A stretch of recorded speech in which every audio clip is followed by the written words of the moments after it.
Last week, I went down to the public theater one afternoon. You know, when I walked in, I said hello to everybody, because I know them all, and they all know me. They're always very friendly.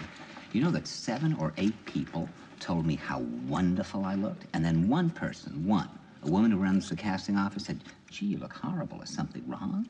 Now, she, we started talking. Of course, I started telling her things. And she suddenly burst into tears because an aunt of hers, who's 80, whom she's very fond of, went into the hospital for a cataract, which was solved. But the nurse was so sloppy, she didn't put the bed rails up, and so the aunt fell out of bed and is now a complete cripple. So, we were talking about hospitals. Now, this woman, because of who she is, because this had happened to her very, very recently, she could see me with complete clarity. She didn't know anything about what I've been going through. But the other people, what they saw was this tan or this shirt or the fact that the shirt goes well with the tan. So they said, gee, you look wonderful. Now they're living in an insane dream world. They're not looking. That seems very strange to me. Right. Because they just didn't see anything somehow, except the few little things that they wanted to see. Yeah, it's like what happened just before my mother died.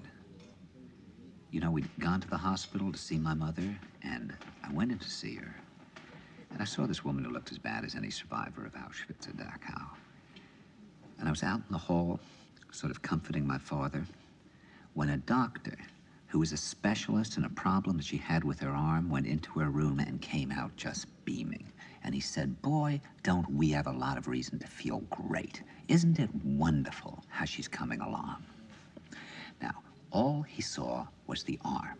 That's all he saw. Now, here's another person who's existing in a dream, who on top of that is a kind of butcher, who's committing a kind of familial murder, because when he comes out of that room, he psychically kills us by taking us into a dream world where we become confused and frightened.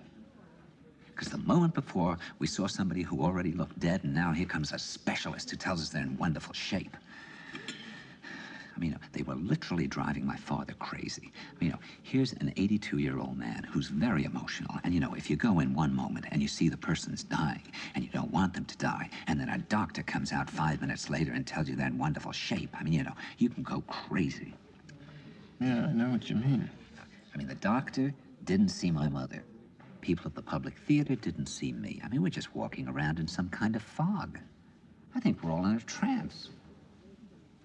We're walking around like zombies. I don't think we're even aware of ourselves or our own reaction to things. We're just going around all day like unconscious machines, and meanwhile there's all of this rage and worry and uneasiness just building up and building up inside us. That's right. It just builds up. And then it just leaps out inappropriately.